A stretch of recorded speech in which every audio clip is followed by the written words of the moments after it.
I liked it. I'm hosting Boba Breakfast Club. Pull up, grab a chair.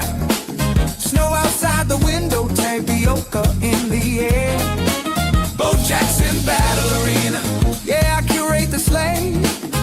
180 Hex mixtape. Call your shot. Who's it gonna be? Cinnamon cheers. Here we go. Good luck, all.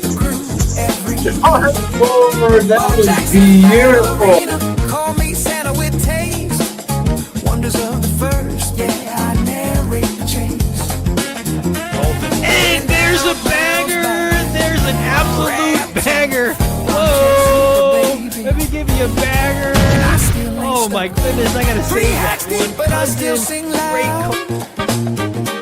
Like a choir of survivors in a holiday crowd. All right, welcome to Bo Battle Breakers for breakfast. Merry Christmas, everybody. Hope you had a great one. And of course, in that intro clip, you saw Eric L., Mr. Hop, The Card Society with that banger, Cousin Eddie, perfectly timed Christmas hit. And then following up was Seth from, or also known as Long Tub, Mainly Breaks. Everybody's got to have three names. Like, I don't know what's with you guys. Like, you think you're like a, music artist, and like, we just have to keep, it's like shifted away from Prince with the one character name, and now like we have to have 15 names for everybody. You guys are like Carolina Girl with Grace, Wonders Workshop.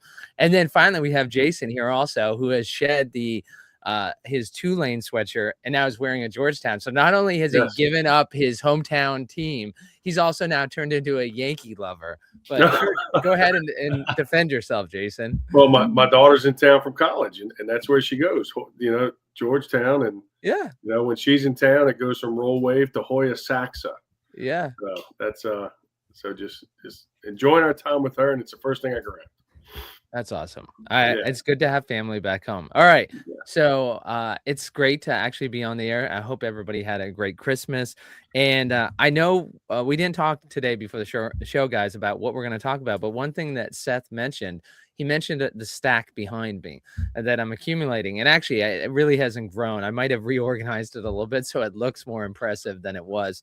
But one of the things I did is right before Christmas, I took a drive north and I stopped at several Dick's because I had been tracking the double mega inventory at Dick's within 100 miles. And I kept thinking like, oh, maybe I'll go up there. Maybe I'll go up there. I'm not too far. Of course, Seth and I, like, we share the Boston metro area. So I know if I don't get there, Seth will. And I was surprised because there's a Dick's House of Cards in Boston in the Prudential Center.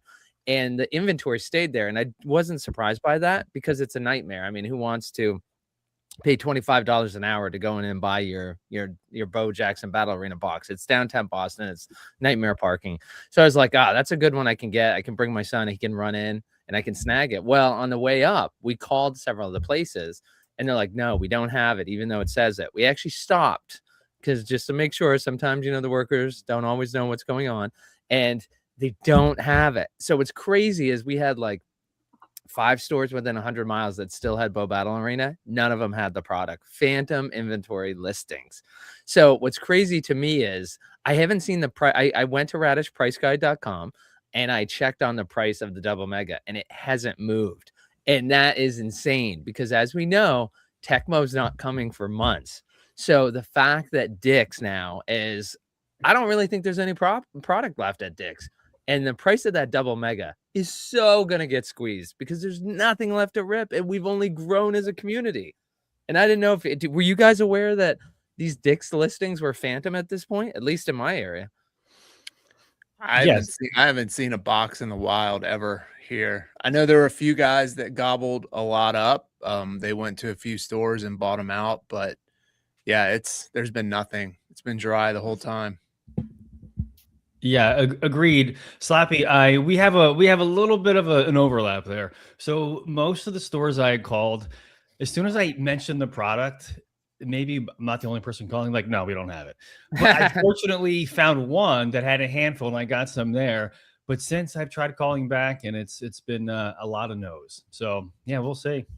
Yeah, down here it's scarce, being in New Orleans, but found one at our local Dick's in suburb of New Orleans and just went to at a business lunch, and afterwards told my buddy who I work with, said, "Hey, dude, we need to stop at Dick's." I'm like, "For what?" I'm like, "I need to go get cards."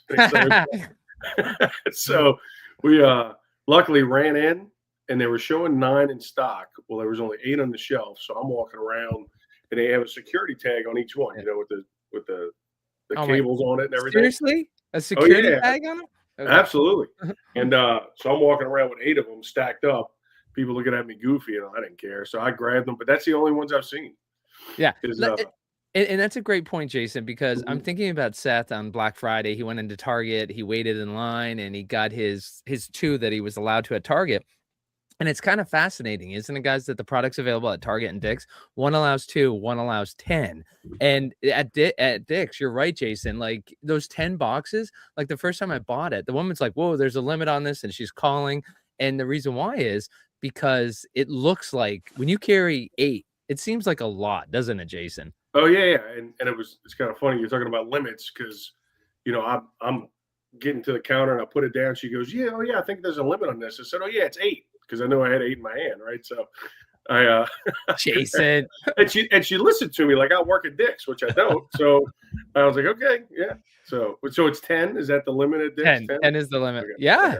Yeah. Which and you're like me. When I went in, I actually I'm not like you because I went by the rules. I asked an associate, "Hey, the sign says Pokemon 2." I didn't break any rules. The rules are made to be 8. broken. I asked an associate, I'm like, "This sign says Pokemon 2, everything else 10, so I can get 10 of these, right?" And she goes, "Yeah." So when I went up to the front, to the point we were talking about, I mean, it's to my chin, and I'm holding it down below my waist, and when I put it up there, she's like, "I'm gonna need to check." I'm like, No, you don't need to check. I checked with her. She said 10. It's not Pokemon. And so I was like, all I needed was somebody to be like, "Oh, I know we don't have that on the sign, but this guy's coming up with 10. We got to put limits on this." And actually, at a Dick's, I did get shut down. They did say 2, and at the time, I was a rookie, and I didn't push back, which the stack could have been bigger. Yeah. I mean, that's still a formidable stack you have there, Slap. Yeah, you got a nice retail display there. Yeah. Get a little end cap in your office. That's more than an end cap. It's like a double end cap for sure. Yeah, so like what I've noticed, 5 breaks right there. Yeah, it's like a whole desk. Yeah. Well, as we've established, I don't like going out of order. So I'm trying to rip through my alpha update before I get to this. So I'm trying to rip it. And what's really hard is I've been on eBay, like over Christmas, I've been looking at eBay because there's a few holes. Not holes. There's a few things I'd like to improve on my Apex deck. And so I'm trying to grab things out there. And I'm realizing I'm like, I really shouldn't, because I have 175 packs from alpha and primarily alpha and update that I haven't ripped yet. So I could be buying things that I don't need because I just haven't ripped them yet. I might have that bow card in there for all I know. I believe you do have the bow card. Buy most of that alpha. Only one way to find out. I know. Well, I like you guys, as we know here on Rash, like we like doing content. We like doing this show and by the way, this is Bow Battle Breakers for breakfast. Thank you everybody for joining us. And we like doing content. So what's hard is I look at it. I never was somebody who, I don't understand when, kids nowadays watch video games being played on YouTube. And so with ripping is like, I enjoy ripping. I know everybody enjoys ripping. And when you're in a break, in one of your breaks, you enjoy watching the rip. And but you guys know better than anyone else, right? How many people are actually purchasing break spots and how many people are there just to watch your rips?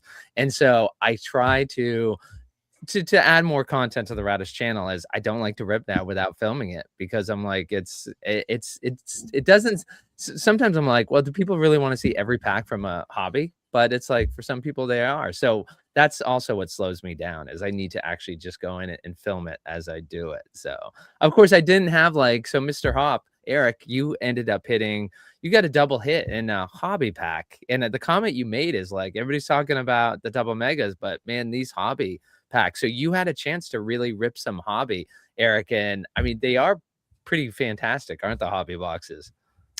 Yeah, I think there certainly can be some big double megas. We've seen some nice hits come out of those, but you've got to really open those in volume, I think, to match the potential of what hobby brings. You can get 4 to 5 featured cards out of a hobby box, which is awesome. You're not going to get that out of a double mega. You might get one, but more than likely you're not going to get any. And so with a guaranteed auto, plus seeing 4 or so featured out of there, and then you've got the double hit packs, of course, with 2 battle foils. A lot of times you see a glow and then a mixtape, or an auto and then like a linoleum or something like that. So really fun. I think every break should have a hobby box in it just to add that little bit of upside to chase. I feel like retail products, sometimes you're a little limited with the ceiling. How many hobbies did you rip? Have you ripped so far, Eric? Oh God. I would say close to 30 between breaks and personal. Oh, wow. You've been doing work, Eric. Yeah, man. Wow. Man of the people. Trying to free these cards from their packs. Free their cards. Oh, that's what music to Frenchie's ears. By the way, quick saying that Seth did not give him the wake up call. Maybe quick. I sent them a text, that line SOB. Quick, check your text messages. Well, the other thing is it's the day after Christmas, and I'll be honest with you, I cannot wait for to speak with Tex Hooper later today. And Tex being like, "What? We had a show today?"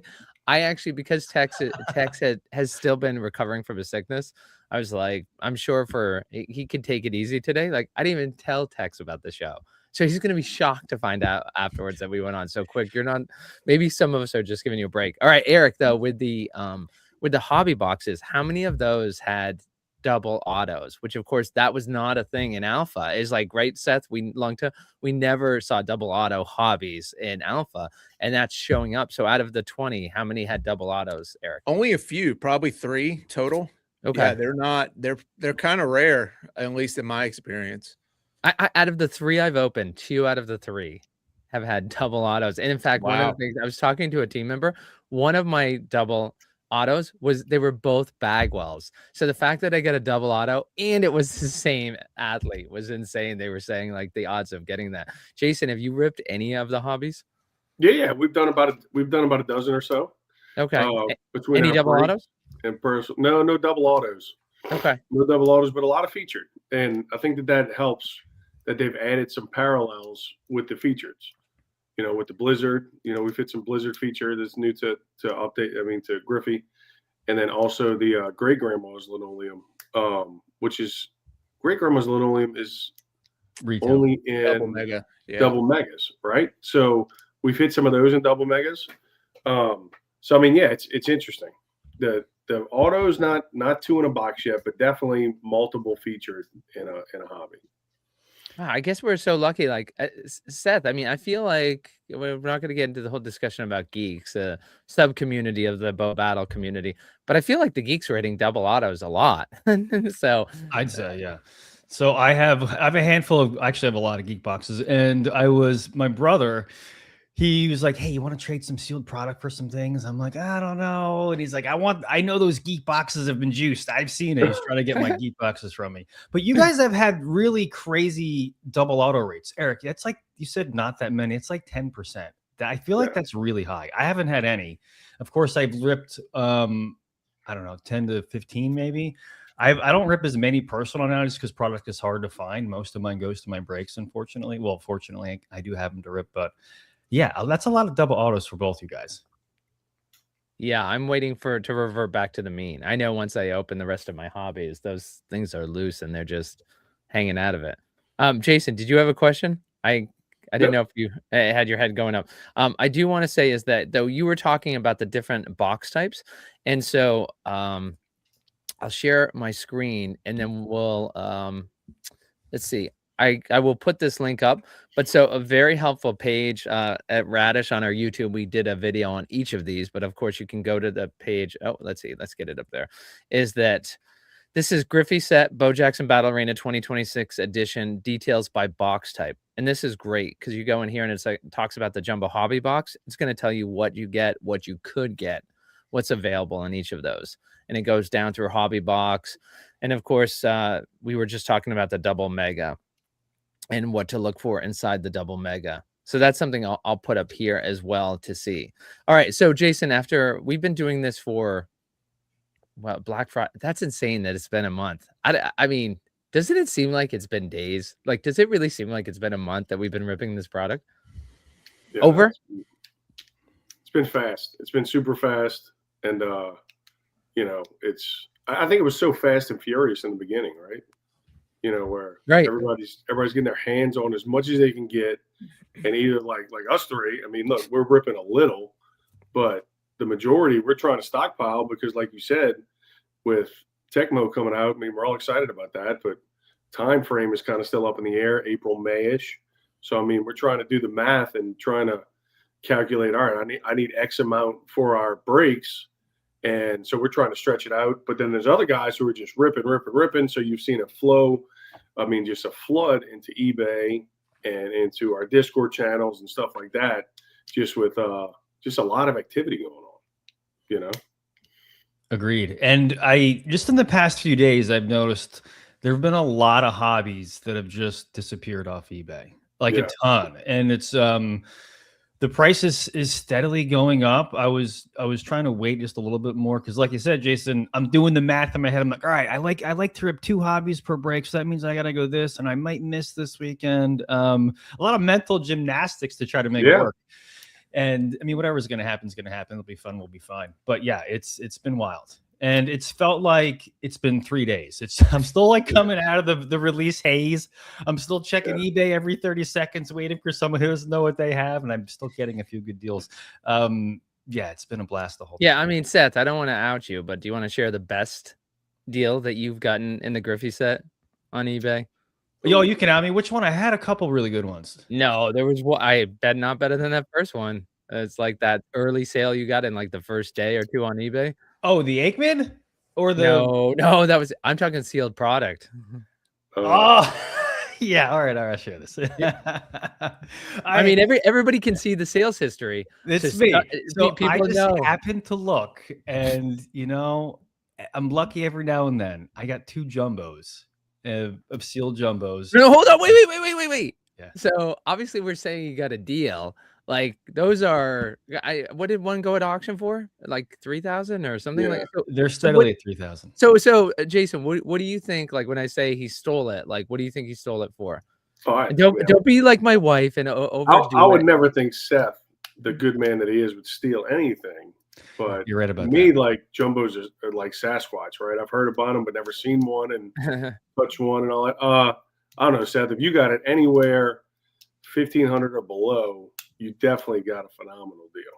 So you say 1,500 or below. What about you, Eric? Any guess on what a good? I think he got it at 2,000. All right. So Seth. Both great. I got them at $1,050 per box, and I've since traded them both away to get more hobbies because I'm not gonna rip a jumbo in my break. So they're in good homes. So what did you trade it for? 1 jumbo for how many hobby? No, I got part cash, and then other one I got 2. I'm getting 2 hobbies, and I got a bunch of singles and cash. So it's just stuff I could use for my show more. Sure, yeah, of course. The barter system. if I got a jumbo for 1,000, I'm ripping that for myself. Like that, 100%. You're playing with house money. You are so up on that. Like, so I may or may not have one extra one left. We'll see what I do with that one. Yeah. I know that there's 2 breakers on here with you, Seth, that would share that jumbo, right? Right, Eric? I think that jumbo, if you ever want to. We can figure that out. We could do like a 3. We'll figure out how to do a try show. There you go. Yeah. All right. Well, it's I do want to just add on. We're talking about the sealed case price. You can always go to radishpriceguide.com where Big Rob, he has it collated perfectly so you can find the best last sale. Interesting, no sales today. So we're slowing down a little bit. That's also an interesting note that when we used to look at this, it's sorted right now by the last sold. So the last box sold, not surprising, is a Griffey double mega box. And I'm actually surprised we didn't have a sale today. because that's, we're 9 hours into the 26th of December, and last week, the week before, you were seeing sales every few hours. So that just tells you how the product's slowing down in terms of sales. And that's not because of demand going down, that's because of supply going down. But what's shocking, and there's no doubt that this one sold $110. That's insane. I'm not sure why somebody does that. They buy it on eBay, and once you're done with fees and shipping, I mean, $110, like, I'm not sure why somebody would go to the trouble to sell it at that. Then the Griffey Blaster Box, which sold the day on Christmas Eve, that one went for $46. The Alpha Update Blaster Box went for $160. So it's interesting to see the difference between the Blaster Box and the Alpha Update Blaster Box. You're looking at a 3x for that original. And then the Griffey Hobby Box is $550. That was the last sale, and that was on the 20th of December. So again, Seth talking about the product drawing up. We haven't seen anything sell since the 20th. Of course, there's deals going on. For those who are not in the Discord, you can find the link in the, actually, I'm going to have to put the link in afterwards, but I'll put the link to the Discord. Discord's a social media app. It's just a community of very rabid Bo Battle fans, but it's also a place where people do a lot of trades. And then just finishing up here to take a look, we've got the Alpha Edition Blaster Box.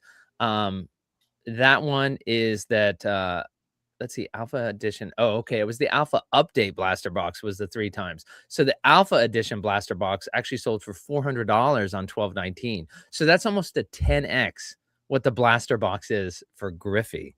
And then a Big League Chew Blaster Box, that one sold for $400. I missed that sale on the 19th. That was a special National Card Show promo that was going on. And of course, inside that, you had a chance to hit a Bo Jackson of 99 auto, which gets you into the National Card Tournament next year. And then a Griffey Blaster Case, that one sold for $1,800 back on the 17th. And let me see any others.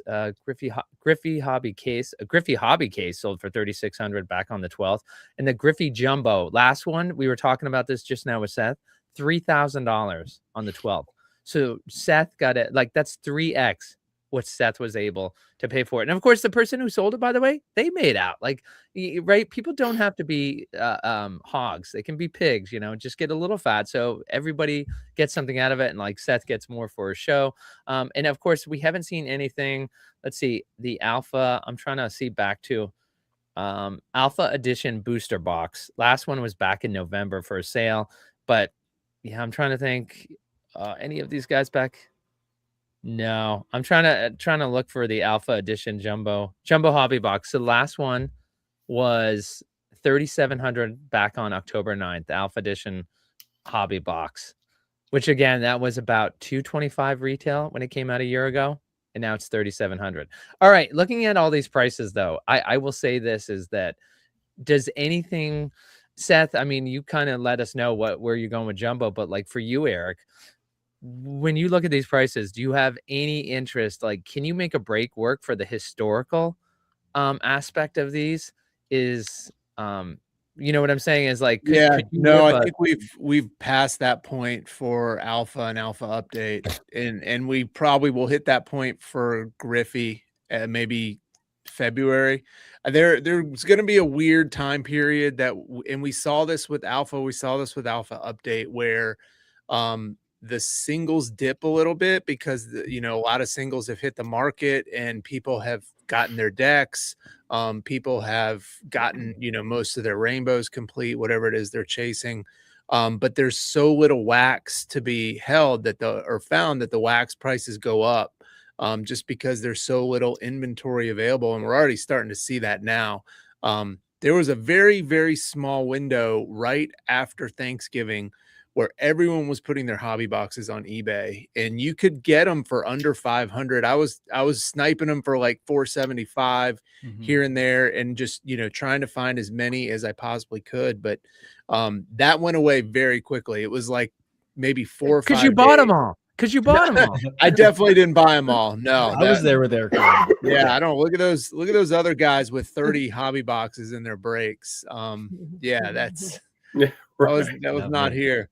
So yeah, that disappeared quickly, but it's going to be interesting in January, end of January, early February, when we see so little product available. In another 3 weeks of Griffey breaks, like that's a lot of product getting ripped by the community overall. So we'll see what happens when we reach that point. And if hobby boxes start to hit that $700-800 mark like they did with Update. It would not if you mean when. Yeah, when. Well, Yeah. whatever time it happens, sure. Yeah. Yeah. Jason, did you see the you're talking about this product getting shredded, and of course Bazooka Vault did a break, an interesting break where you got a double mega with every the break spot you had, and I think didn't they fill a second break that way too? They did. They And- did. Yeah. And so it was how many spots were they in each break?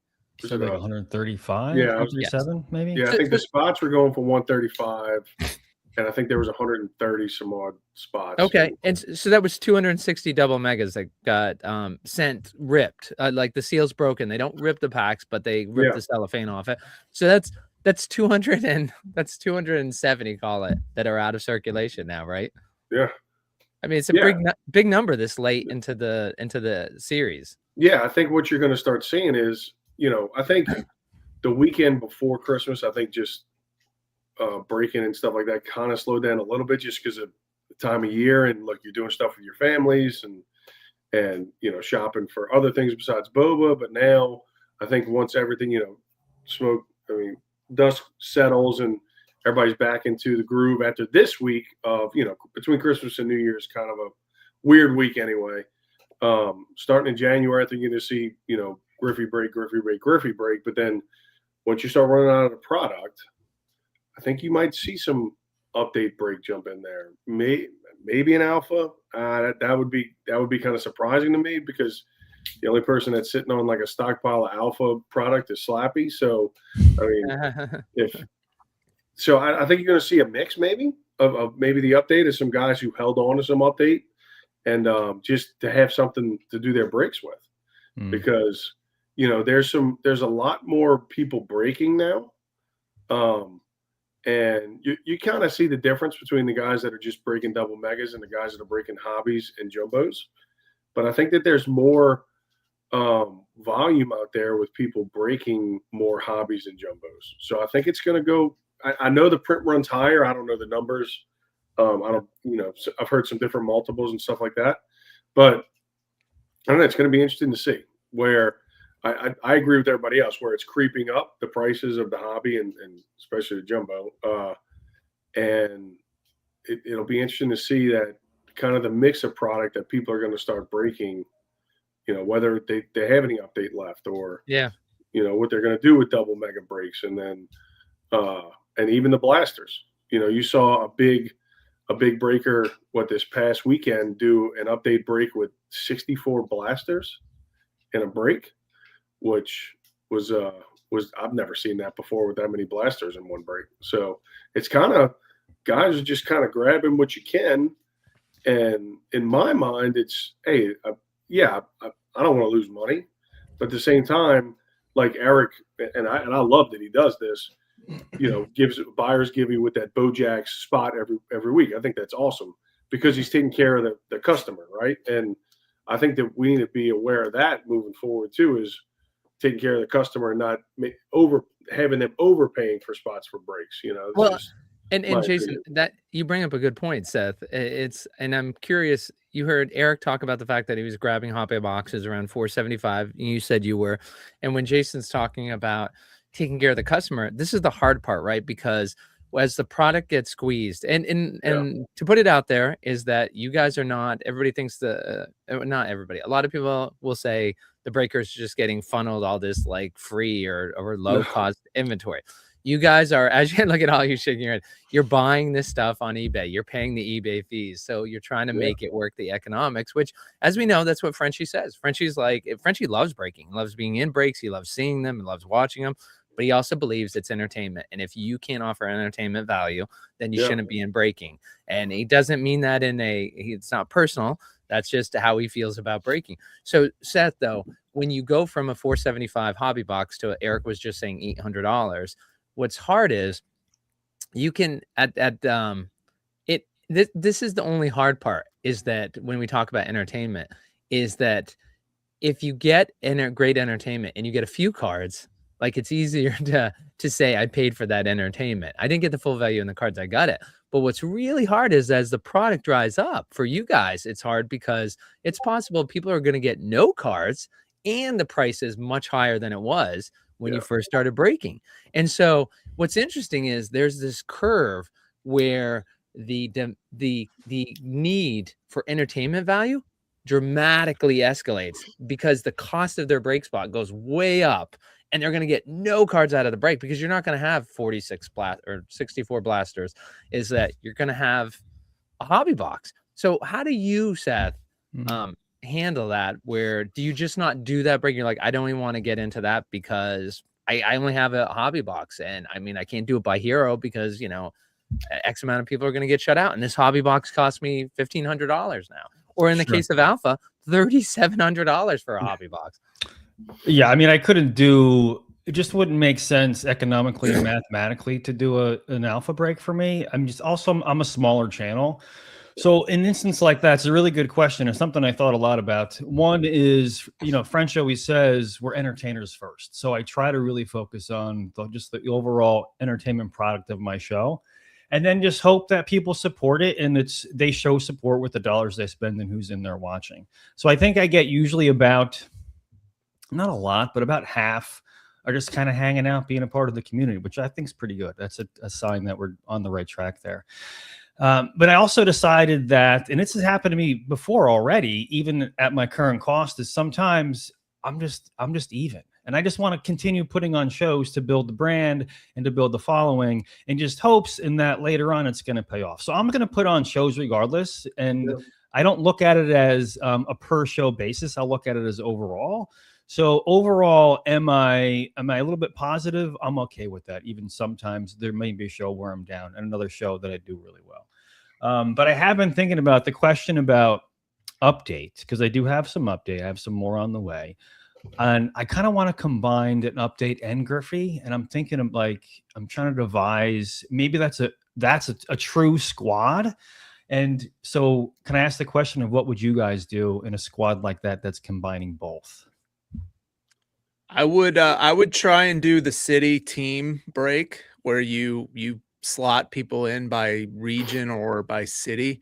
I did one for Griffey and it was like 37 spots. So I think if you added in alpha update, combined them, got a few more cities, you know, maybe get like a 60, 70 spot break with a combo. You could also do a power break with all products. Everybody would, that's what I was thinking of. If I had alpha update, the easiest thing would probably just do a power break with update and Griffey in there.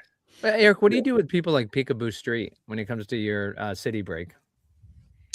So I had a tennis / golf spot in mind that had the tennis golf players. Peekaboo, you know, alpha update.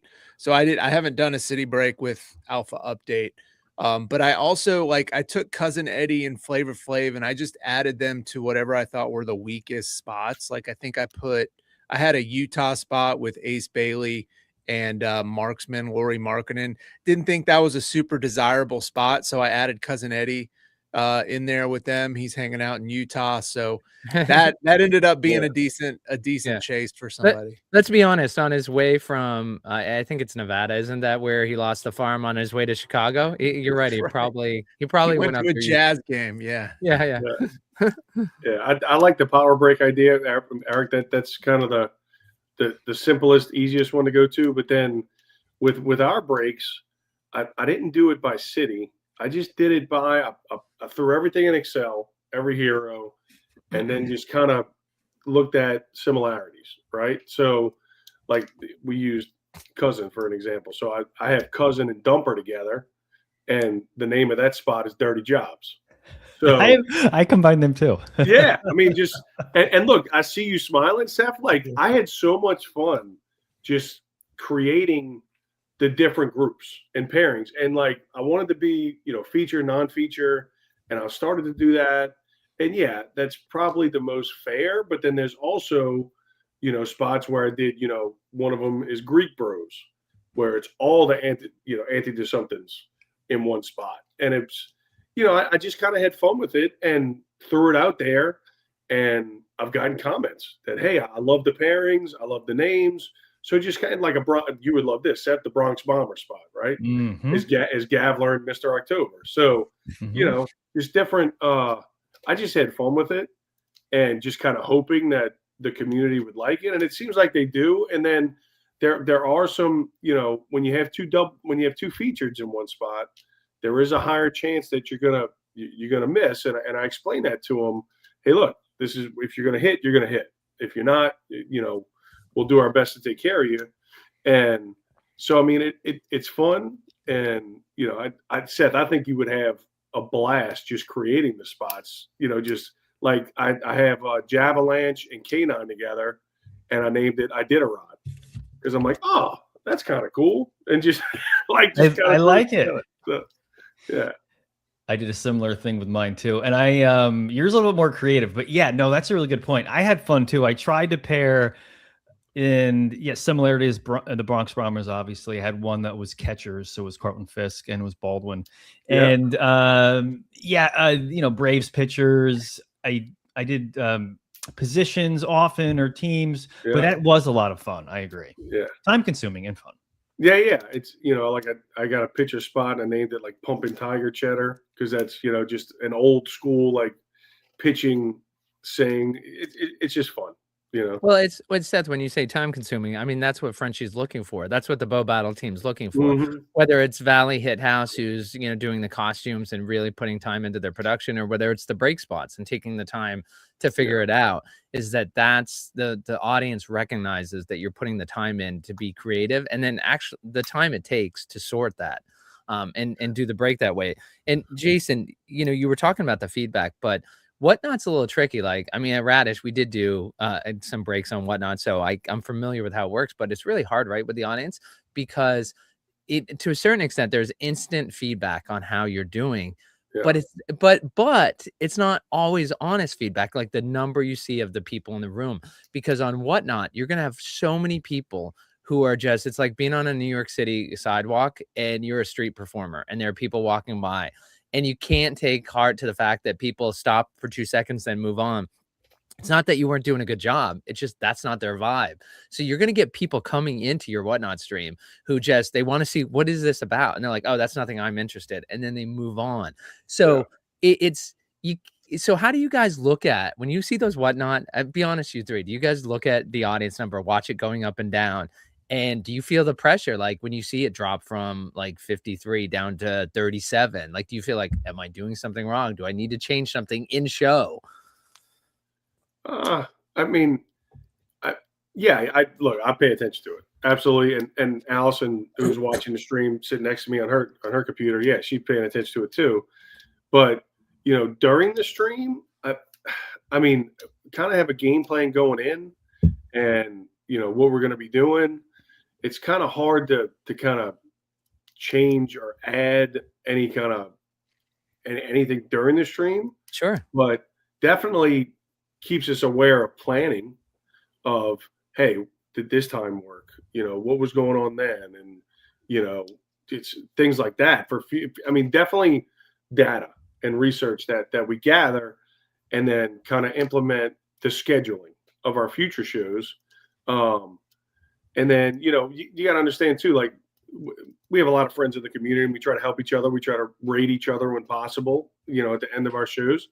And you know, you're going to get a big influx when there's a raid, whether it's 20 to 50, whatever. And it's real hard to stay there when you get that raid. So, I mean, you kind of do your best, and you kind of pump your energy up as much as you can. Yeah. But I'm just like, the first couple times, I was super nervous. Like, oh, why did we lose 5 people after the raid? Like, we should have kept everybody. But in all reality, you're not. You're not, but just keeping just that energy up, I think, is important, and keeping consistent to who you are is good. And you know, you definitely keep an eye on it. You definitely keep the energy up, and good for you, because. Well, I'm not saying you should change it mid-show. I'm just saying that human reaction to want to change something when you have a plan and you're trying to stick to it, but it's hard to be like, well, why did I lose those? But Eric, I mean, any thoughts on that? Yeah, there's not a lot you can do midstream once the numbers kind of are what they are. Right. You can boost your show if you want to pay $25 and promote your show to get higher up in the algorithm of whatnot. If you're not doing a giveaway, you can certainly put a giveaway up, which will in a nice giveaway to keep people from leaving. Maybe they'll stick around at least for that 5 minutes. But if you're in the middle of ripping and all the spots are filled and the numbers are going down, there's really not a lot you can do at that point. If you're selling spots, you can add in twists like Stash or Pass or, C3 pick one, just something to sort of juice it up, make it a little more spicy for people to stick around and put bids in. But yeah, I think overall the numbers, it's certainly something I look at, but I don't tend to react to it unless it's like a massive, drop.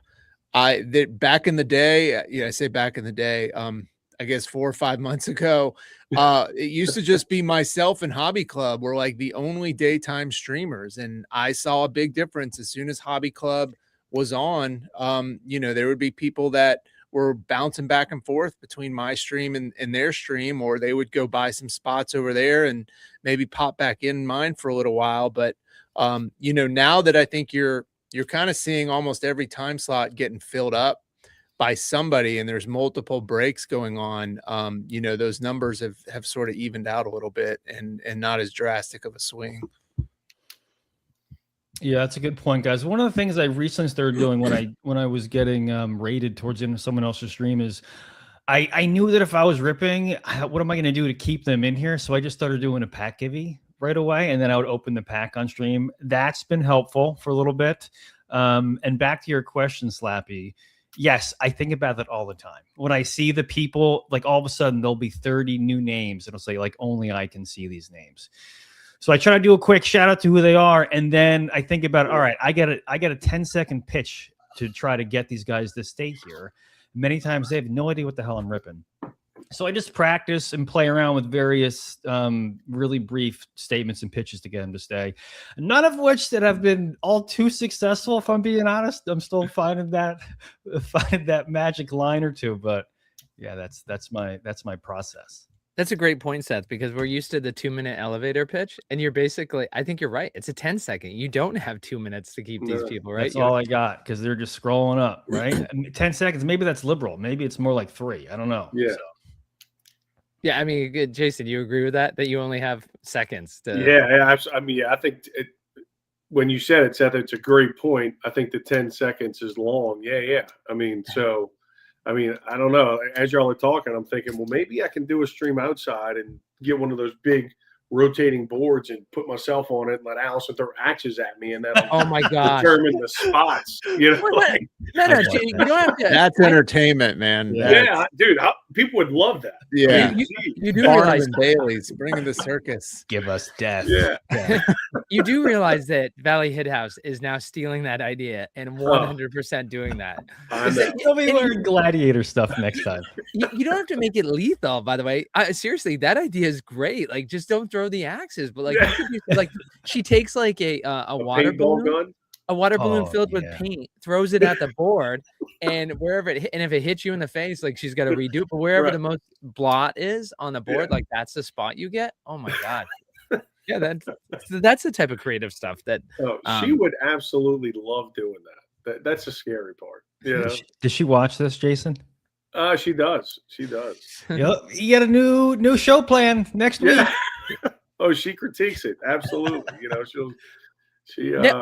she's all in, guys. She is all in. All right, so now I don't want to get into the controversial issue, which it was great. Like actually, Seth, when I was up on, I gotta find it.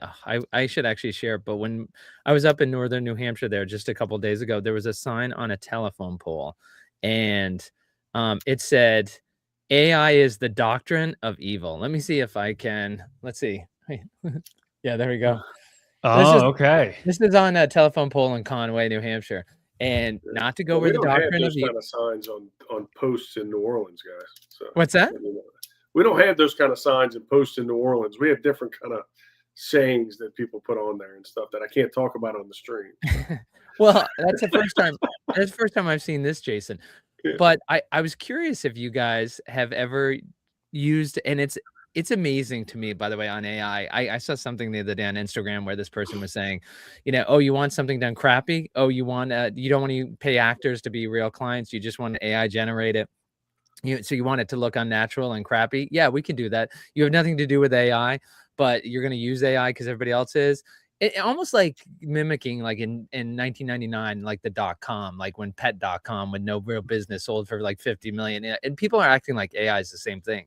As I don't know how you guys are, but like AI has been a godsend at Radish, like for everything that we do. So I've seen the transgression, and Big Rob actually works with AI as part of his job. So he lets me know when a big update is coming.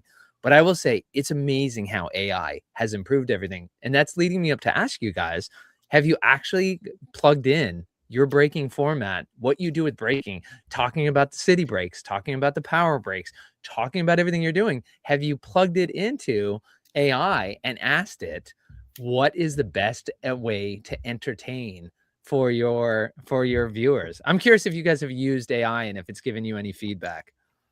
Yes, and yes. I'm just here's why I stopped. First of all, when I first started, now I'm kind of, I don't want to say I'm a boomer in like ways, but I didn't know how to set all this stuff up. So I'm trying to figure it out, and I'm sending ChatGPT pictures. I'm like, all right, this goes here. I have this mic. What do I do? And all of a sudden I ran out of my free thing. I'm like, crap, now I got to pay. So now I'm a paying $20 a month ChatGPT member. So I'm like, I might as well use it. So I will say this.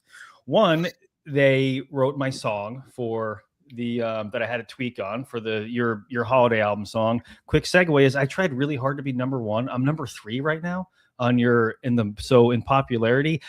You guys, whoever else must be really listening to your song. So I listen to my song a lot. But I have asked it so many things about the format and the break. I will say the feedback on that is not great right now. It's like the suggestions just don't work for me. Even if I explain it, like the process and what I'm doing, not ideal. But if I want to feel good about myself, I tell AI, and there's like, yeah, that's a good idea. So just a little pat on the back. They'll give me that too. Yeah, I mean, a good friend of ours used it in what I was talking about earlier in determining the brake spots and stuff, and it was sent to me, and I just wasn't feeling it. I wasn't feeling it, so I kind of jumped in there and kind of mumbled it all up, and kind of created my own pairings with it. But I use it with imaging. It's very helpful with imaging. But as far as I'm going to do it though, I think that's a good idea. You're like, hey, this is what we do in our show. How could we beef it up a little bit? Just to kind of see what they say. And it might be something that's attainable, and maybe something that's not. But I think it's a great idea. Hey, quick, by the way, ads. AI tells me not to have anxiety. Just relax. Why didn't I think about that? And again, it's making leaps and bounds in different places. I'm just curious, and like, I'm curious to hear how it's helped your braking. By the way, this is just a reminder to everybody in the Bow Battle community who's watching this, is that sometimes, right, it's just like, why are, when you look at the prices and brakes, one is like we talked earlier about folks actually finding product out there secondary. They're not getting it from the company, so they got to pay the secondary prices. And then number 2 is that when you look at all the time that's put into it, as somebody who's braking, like we've talked about it, the massive amount of time of sorting and shipping, and then actually developing these strategies. So you can see these breakers trying every way they can to make it more entertaining for you, also create that value that you're looking for. And again, because that's the one thing to remind people about Bow Battle Arena. If folks are watching this is Bow Battle Breakers for Breakfast, and we're talking about the Bow Battle Arena, which is, it's a game from Bo Jackson. And this will never be the cheapest card trading set that you're ever going to see in the store, nor should it be, because it's not. The value is much greater than a Tops. Tops has, like, I can't remember who I was talking in the community about this. It's hard. Like, I tend to knock Tops a little bit too much. There's a place for Tops, but if you are looking for product to rip that just has insane hits, not always the most valuable. A lot of times, yes, but even just the parallels, the color that you rip, that might not be high dollar value, but you feel good when you rip the pack. because of the color you see. So anyway, we're just talking with 3 of the breakers from Bow Battle Arena this morning, talking about everything that goes into it. So Eric, with that, do you use AI at all to help you with your breaks at all? I have not. No. I've used AI certainly for several other things, a lot of marketing and emails and things like that. But I have not integrated into breaks. I'm definitely open to it and would be curious to see what it could possibly do. For me, I always look at breaks as in the consumer's eyes. If I was a consumer joining this break, what exactly would I want to see? How would I want it to go down? And so I'm big ADD guy. Like I can't sit in a stream for 12, 14 hours. And so if I'm buying into a spot for a break, like I want that break filled quick. I want to see that product rip as fast as possible, in a quality manner. But I just want to experience the break. Yeah. You see some guys on there just shredding packs, putting their thumbprints on every card, bending cards. And like, that's not really the way to go about it. So you definitely got to respect the product, but I want to see the break, done in a couple hours versus some of these marathon streams, and maybe some people that's what they want to do on a Saturday is hang out on YouTube or on whatnot. And so I think there's different strokes for different folks, certainly, but just trying to add value and keep things as efficient as possible is big for me. Seth and Jason, I'm shocked to hear Eric say that his ADHD as he looks away, but he also he has his day job too, so that's probably somebody coming in. But you literally sit there so calm the entire time we do Bow Battle Breakers. Like I would not have guessed you were ADHD at all. Talking about that, but he brought up Seth and Jason. He brought up the marathon breaks, and it's interesting because in the early days of Bow Battle Breaks, when you hear about these breaks, like the next morning, somebody would say they're still going. They've been going since last night. And there's entertainment value in that. And there's hype being, it's going to be talked about in the community. But does that still have merit after a year of, seeing those breaks every once in a while? Because the one thing I hear from my friends who really they buy into breaks all the time, they'll wake up and be like, hey, did so-and-so get hit? Because they're not staying up all night long with the breakers. So is the value there anymore when it's not the first time it's been done? It's common enough that people do all night breaks, and the person who buys the spot doesn't actually get to experience seeing their card rip, to Eric's point. So Seth and Jason, how do you guys feel about that? Do you think we might see less of those marathon breaks? Because what value does that bring to the person who buys in the break? Yeah, go ahead, Seth. Yeah, no, I haven't even really thought about that. On the spot, I'm going to say there aren't many people that are equipped to do those breaks now anyway. And so I think how often they'll be happening will probably be fine and enough. And, people will show up and, like Eric said, and buy in the beginning. Like I always don't stick around to the breaks, and I'll buy a spot and do other things too. But they'll have its place for sure, because there's something there's unique there. Like not everyone can pull off a 13-hour break in terms of product, energy, and just be able to do it like physically. That's a really challenging thing to do. Like I talk all the time is like, I have the energy to do it, that the mental energy to stay focused for 2.5, 3 hours straight while I'm engaging with the chat and trying to deal with the cards. And I only do half the thing. You guys break the cards and you're talking to the chat. I just hang out behind and talk to the chat, and I have Miss Manley or Breezy break. So I'm doing half the work. It's hard. So I think they'll have its place because they're fun. But wait, so Seth, when you bring that up, you're talking about that from the breaker's perspective. I was talking about from the person who buys into the break, because you're forgetting again. The audience does not know everything that you guys do. And we can mention it here and a few people will hear it. They won't fully understand it or take it in because they haven't done it. So when you talk about it, what it takes for a 13-hour break, it looks like a couple of guys having fun.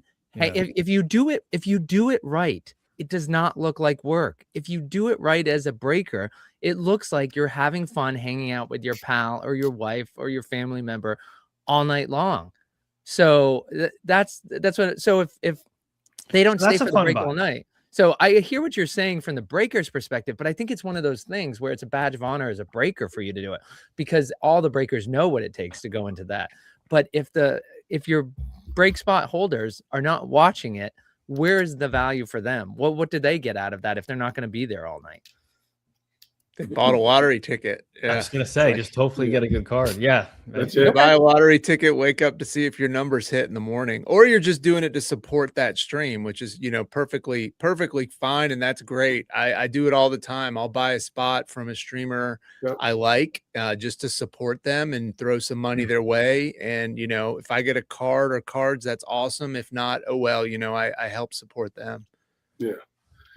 Yeah, I think that happens more. I think with the release of Griffey and any big time event, like when Nationals comes around, or when when the Vegas show came around, which was a combination of Griffey and Vegas, right? I think that those breaks are going to be there. It's going to be. I was lucky enough to be part of that big break in Vegas and was kind of the worker bee behind the scenes with Bazooka and Valley. And, but I think there's going to be less product, right? There's going to be less product. So I think that those marathon breaks, I guess we call them, are going to be fewer and far between. And there's more. So there's more breakers out there who are doing more product in their breaks. And then there's also going to be where the price level gets higher. There's still going to be some, where, there's some people sitting on product, I'm sure, and they're just kind of waiting for that timing to do that marathon break, and they'll call it the, whatever's on the calendar, right? They'll link it and market it and make sense of it. And I think they'll still be there. I think that people do get fired up for that. Mm-hmm. And there's some people who will hang around all night, and a lot of people who just kind of fall asleep as they're watching it, just like we do watching TV, right? And keep those viewer numbers up. Yep. Yeah, exactly. I mean, I've done it. I've been on the stream before and had it on my phone and fell asleep and woke up and like, hey, did anything hit? Yeah, I still think there's a place for it, but I think it'll be maybe less frequent until Tecmo comes. When Tecmo comes, there's probably going to be a 4-day break that somebody's going to do. So, wow.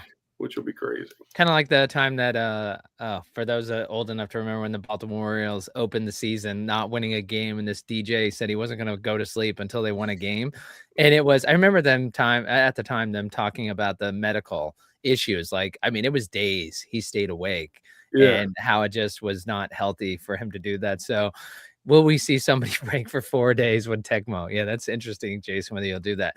I will say, Eric, like your point about the lottery ticket, it would be if I could easily see if I hit, instead of going into the community and be like, does anybody know if so-and-so hit? So I'm going to push back on you guys a little bit as a community member and say, that's fine. And you guys aren't the ones doing the marathon breaks. Do the marathon break, but actually have a system. So when I wake up in the morning, I can check my lottery ticket instead of just, I don't know, we'll get the spreadsheet up. Yes, we haven't got it up yet. Yes, you can check it later. Like, again, that to me is not value, is that if you could tell me right away whether I hit something, that would be value. Yeah. One thing that some streamers do, and Alice and I have actually talked about this and doing it, and Seth, you might be doing this, is while the break's going on and there is a big hit, it's mentioned in the chat where, at the Card Society just hit a Hex, mixtape dartboard. I'm not. And then so that'll link it to your, you'll get the notification on your Whatnot account and you can check it there. I mean, that is one way that you can do it. And like Pulls and Pars does that. And I mean, I love it. I love that feature that they do in their chat where it's not just when you buy a spot, it tells you bought it and it's on your history. It's actually when you get a hit, there's one of the three guys in the background putting it on there and it puts it in the chat. It's really nice. That's impressive, Jason. We've been mostly doing that through just the community, the people that are in the breaks have done it, but I haven't tagged them myself. So it just kind of happened naturally. Yeah. That's impressive though. Yeah. It's when we saw him doing it, we're like, man, I love that. So it's really nice. By the way, quick saying as a viewer, it's funny waking up for work at 3 a.m. and seeing a break going that I saw before I went to bed. As a breaker, I think I would crash out after a few hours. a few more hours. And by the way, one from our normal panelist, Cursive, who chimes in, sometimes those marathon breaks price out people when spots are 500 plus. And I know we got to wrap up the show, but just if anybody wants to comment about Cursive, like that is another issue, right? With the marathon break spot. On the one hand, it's a higher price. On the other hand, it's a lot of product. So in some ways, there might be more value in those marathon breaks. Potentially.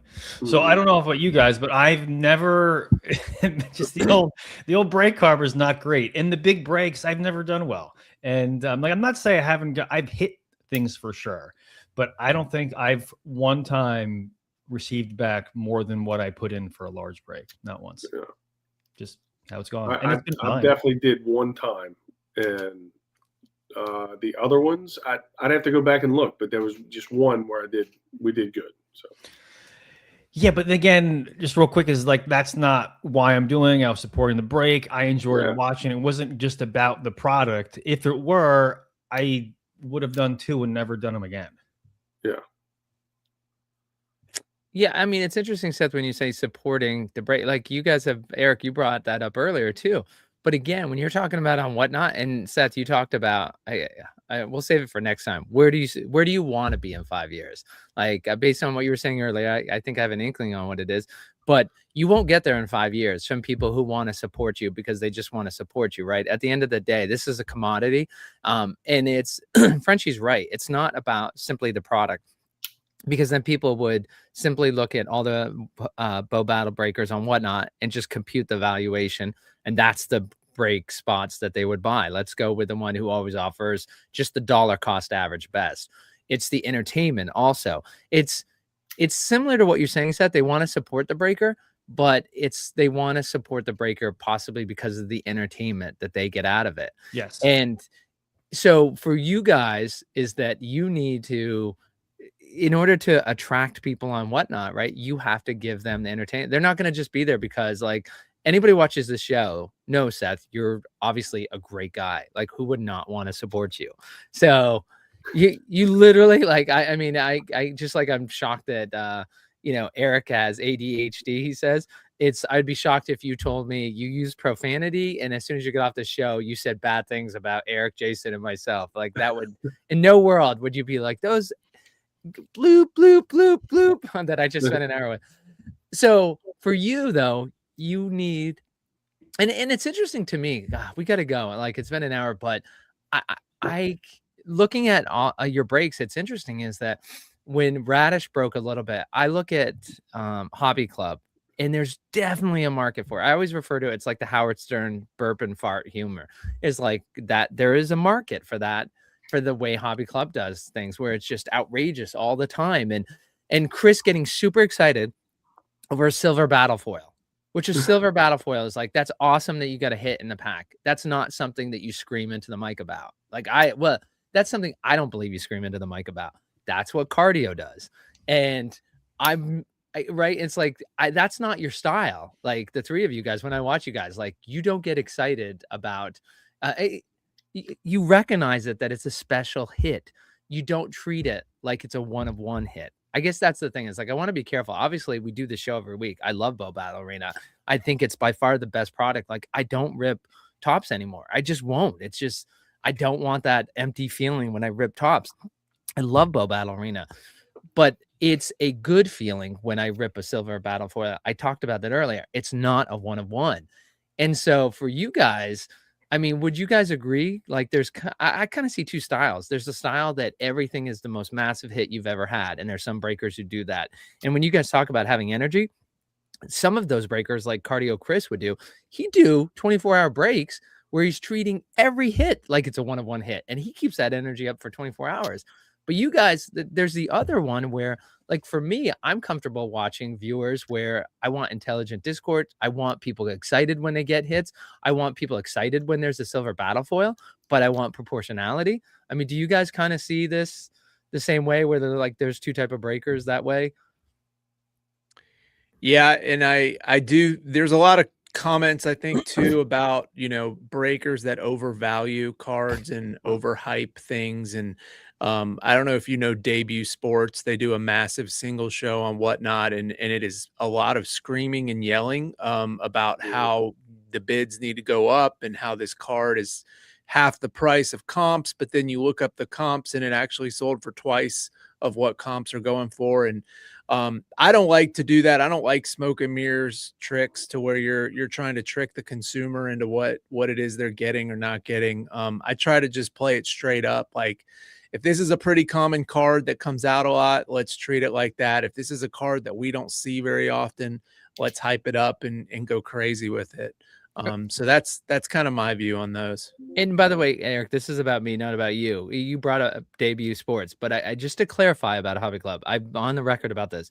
Bow Battle Arena wouldn't have gone as fast as it did and did as well as it did without Hobby Club. I love Mitch, I love Cole. Those guys are doing a great job over there.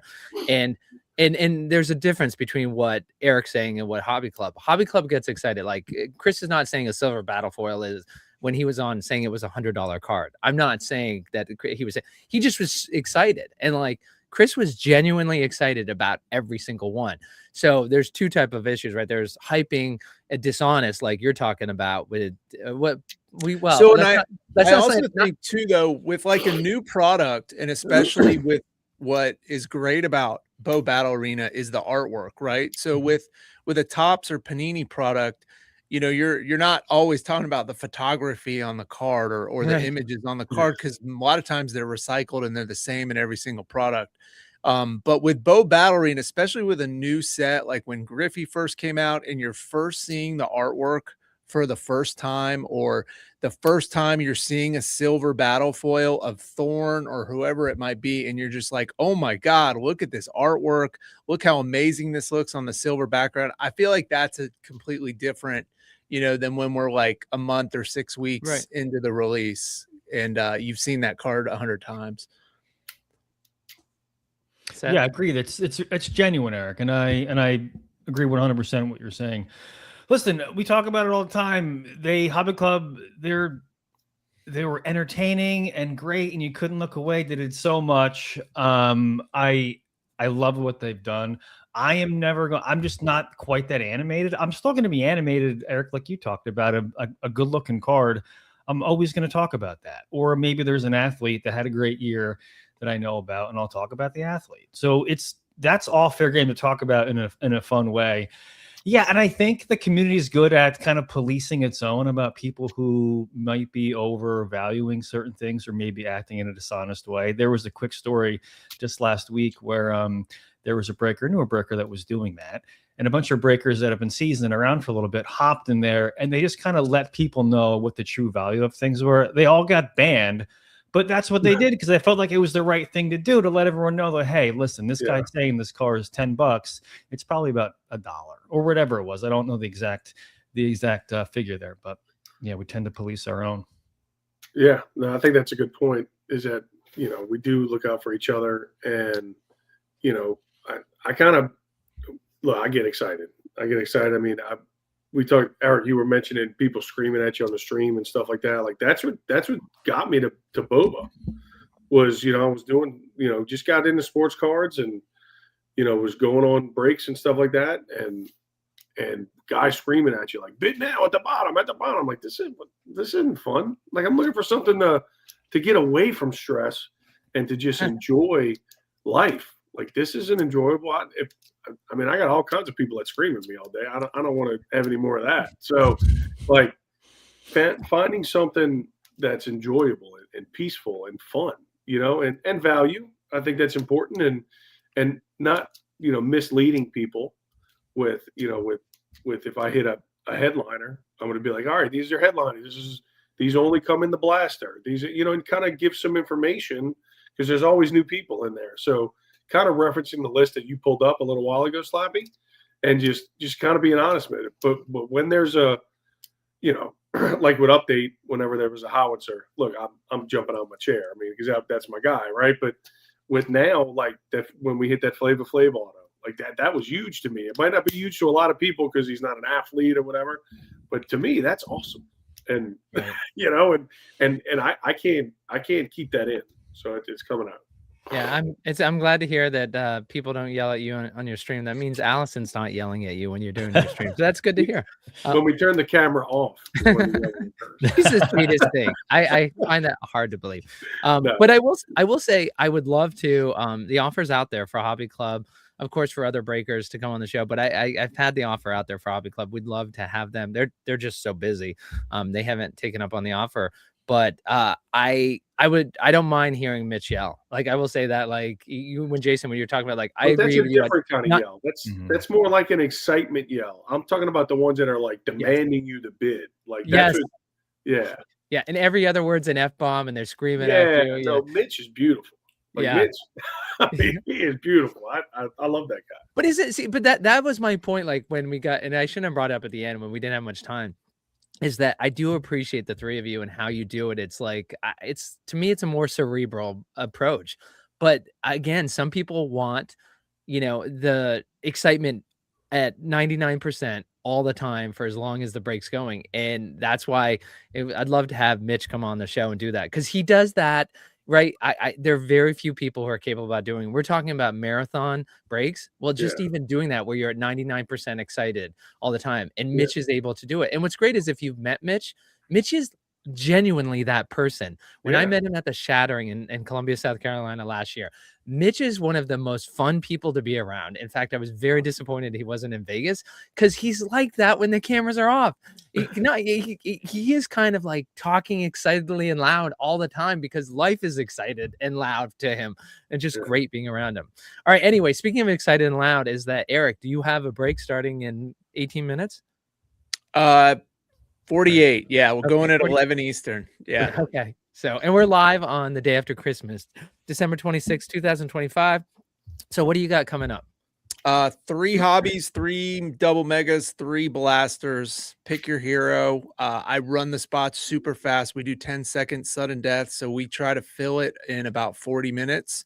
That was the time last week, and everybody loves it. Break fills fast. We get to rip in, usually pull some heat. And then tomorrow morning, single show. Don't miss that one either. 9 a.m. Eastern. 9 a.m. Eastern. And you'll be wearing what costume today and what costume tomorrow? I'm kidding. I'm the man in black today. Yeah. That's a pretty big break, Eric. That's a good size. That's a lot of product. Yeah, that's exciting. Jason, what about you? What do you, Mrs. Big, you have coming up next? Yeah, so we're gonna do our show right after Eric on Saturday morning. We're debating whether to do a break or singles. We've missed some time, had some illness in the family, so I mean we're back at it now though. So looking forward to it. And then our normal schedule next week, Monday night and Wednesday night. Our Wednesday night next week is our big singles show that we do every week, 6 o'clock Central. So exciting. Awesome. And I will get the links for all you guys in the description after the show, after we go off the show, so people can click through to their links. I'll get it up right away. So anybody who wants to link over to Card Society, starting in a half an hour. Seth. Yeah, normally we're Sunday. I'll be with the family in New Jersey, hanging out with some more Discord members that are there. So I'll do a January 1st, New Year's Day break, 2 p.m. I'm going to try to do it with some family members because the one after Thanksgiving didn't work last time. Yeah, then after that, we're Sunday at 6 p.m., right around 6. That's our slot. Okay. Well, it's appreciate everybody for being here. We have Seth, mainly breaks. You might know him as Lungta in the community. By the way, Seth, why Lungta? I don't think I've ever asked you. What's a great question. So Lungta is Tibetan for wind horse. I'm Buddhist, and that my favorite explanation of wind horse is the energy of basic goodness. So, wow. Wait, what did I say about the guy? And when he goes off the air, like. Literally, I had no idea what Lungta meant, but like, I think we could say for sure he's not getting off the air saying those bloop, bloop, bloop people. I am doing That's awesome. All right. Well, listen, we've got Seth from Mainly Breaks on here. So thank you for joining us. Eric, Mr. Hop, you know him, the Card Society, and then Jason, Big U Breaks, along with his wife, Mrs. Big U Breaks. Thank you guys so much for joining us. This has been Bow Battle Breakers for breakfast, and we will see you next Friday and every Friday live. I'm hosting Boba Breakfast Club. Pull up, grab a chair. Snow outside the window, tapioca in the air. Bo Jackson back. 180 Hex mixtape. Call your shot. Who's it gonna be? Cinnamon cheer. Here we go. Good luck, all. Oh, that is beautiful. Call me Santa with taste. Wonders of the first, yeah, I narrate the chase. And there's a banger. There's an absolute banger. Whoa! Let me give you a banger. Oh my goodness, I gotta Three say hacks that one. deep, but I still sing loud. Like a choir of survivors in a holiday crowd.